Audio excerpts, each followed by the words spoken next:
Hello, what's up guys? Ron here and welcome back to my channel. So day 67 na tayo guys. Hindi tayo nakapag-video para sa day 66 kasi wala tayong time kahapon. So kahapon, kwento ko na lang manangyari kahapon. No? So pagka-out ko kahapon, sinundo ko yung ex ko. Sinamahan ko siya sa ospital kasi nagpa-check up siya. Nagkaroon siya ng bukol dito sa mata. At namamagay yung mata niya. So pina-check up niya. So sinamahan ko siya. Nung pagkasama ko sa kanya, syempre, di maiwasan. Yan. Nagkausap-usap kami, nag-usap. Kumain kami sa McDo, tapos wala naman kumain. Sinamahan niya rin ako dito sa bahay. So, yun. Pagkasama niya dito, syempre, alam niya na yun. Kasi hindi tayo nagkaroon ng time para makapagbasa ng Bible, hindi tayo nagkaroon ng time para makapagbasa ng libro, at ang daming sacrifice na nangyari. So, yun yung value hierarchy.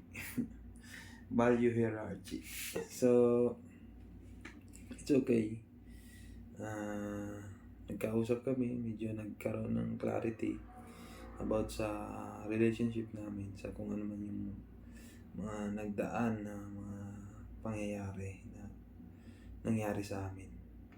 So, yun, sinabi ko sa kanya na hindi na ako may pagbalikan kasi basta may pagbalikan ako, mauulit na yung cycle kasi I'm so attached with my dream and goals in life. So, ang dami kong gustong gawin nang ako lang mag-isa. So, hindi ko na talaga mabibigyan ng oras ang magpagrelasyon pa sa babae. So, gusto ko munang mapatunayan sa sarili ko na kaya ko rin maka-achieve ng mga gusto kong ma-achieve sa buhay, mga goals. So, yun. Nag-okay naman din siya. Okay din sa kanya yung mga sinabi ko.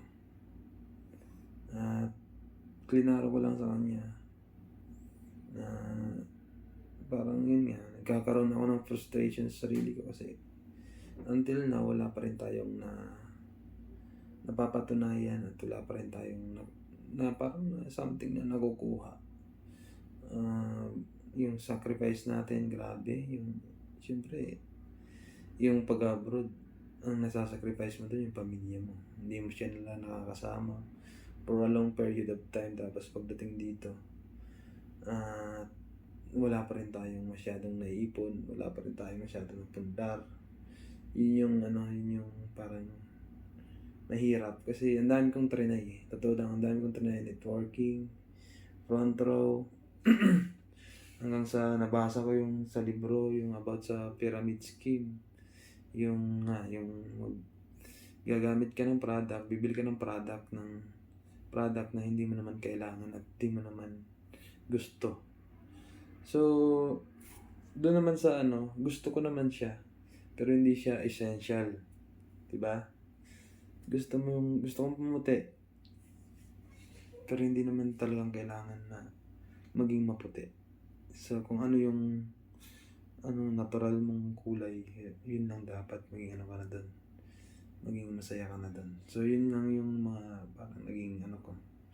Pero, yun nga, puro pangbabaliw lang yung sa networking. So, yun yung natin. Kasi, yung mga pinapakita nilang mga Ferrari, mga kotse, hindi naman totoo. Meron din kasi silang mga existing na businesses na another source of income na ginagamit din nila para ipakita, para mga pang hype ng tao. Yun. Pero totoo lang, puro pang-uto at pang-mislead para lang makakuha ng pera ng ibang tao. Tapos yun yung nila na meron ka namang product na nakuha. It's just yung product naman hindi mo naman talaga gusto at hindi mo naman talaga kailangan. So yun lang yung sa yung sa mga networking. Yun yung disadvantage. So yun din yung nakita ko na yumayaman sila sa pera ng ibang tao. Hindi okay.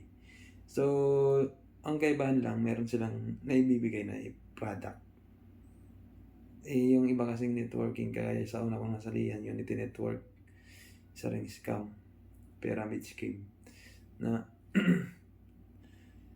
information daw yung nakukuha sa kanila. Yung information naman, kalat na sa YouTube.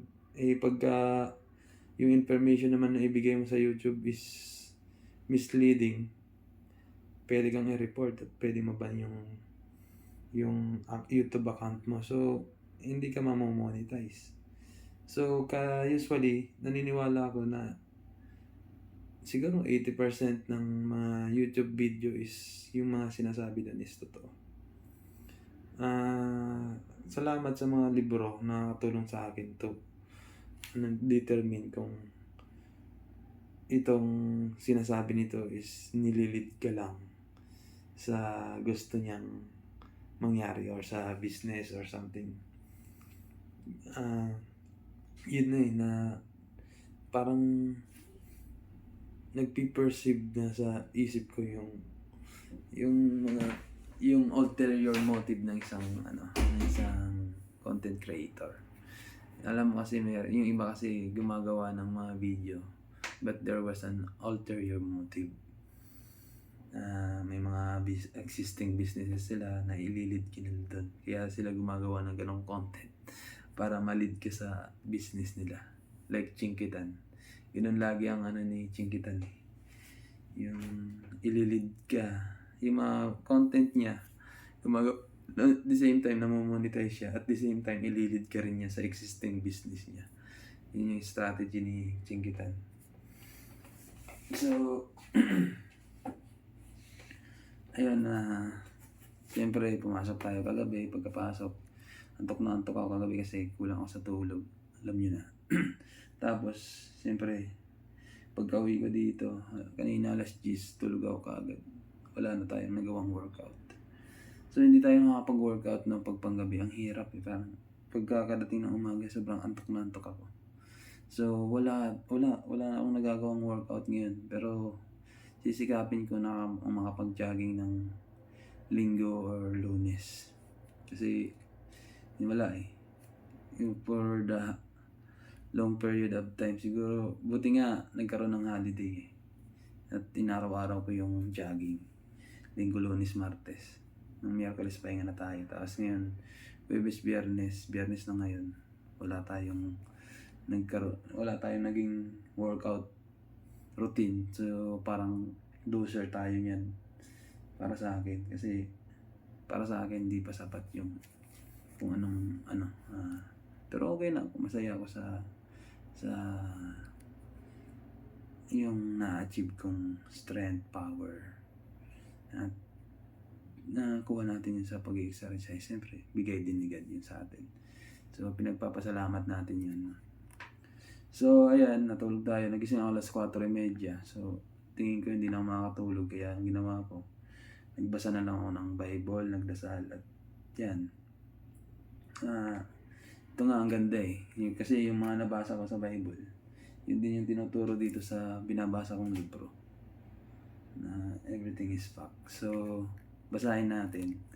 So, kanina hindi rin ako nakapagbasa ng Bible ng umaga. Kasi na-busy tayo sa na-entertain tayo ng Photo Lab. Change tayo ng profile picture. So, ayan.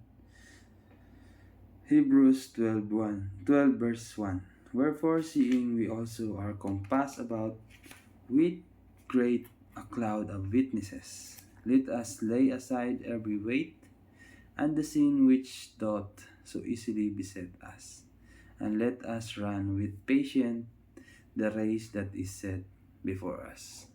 So, sa Tagalog guys, nandito, ang Tagalog nito. Ano ba yan Ginoogle Translate ko Tapos, 12 verse 8. But if ye be without chastisement, whereof are all partakers, then are ye bastard and not son. So, but if ye be without chastisement. Chastisement, guys, ibig sabihin ng chastisement is yung ano yun, ano nga yung chastisement kanina, yung without chastisement, yung ano ano yun, chastisement,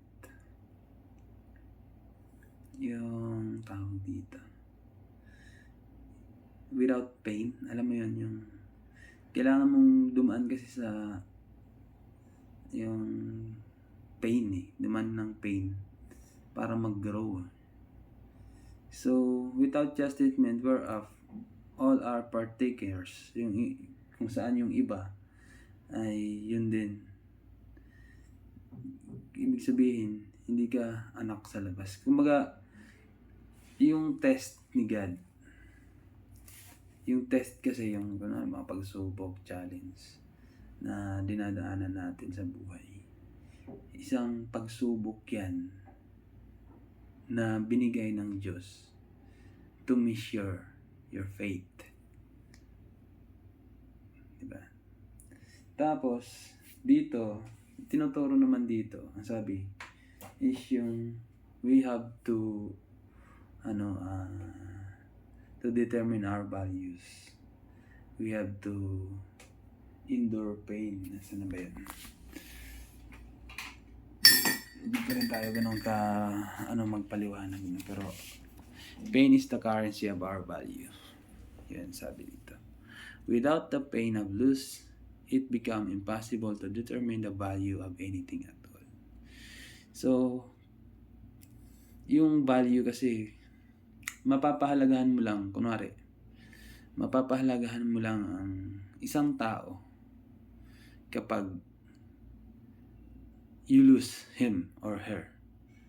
Siyempre, if you lose him or her, merong equivalent na pain na mararamdaman ka. Siyempre.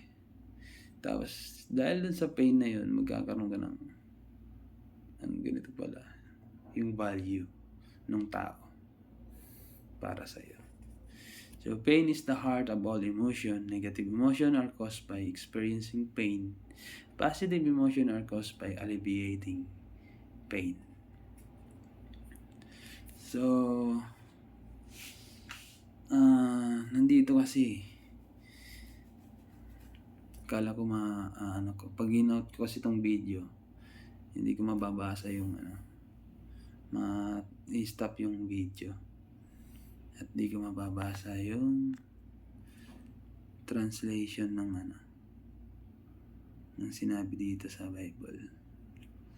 Okay. That's it for today's video at maraming salamat and God bless us all.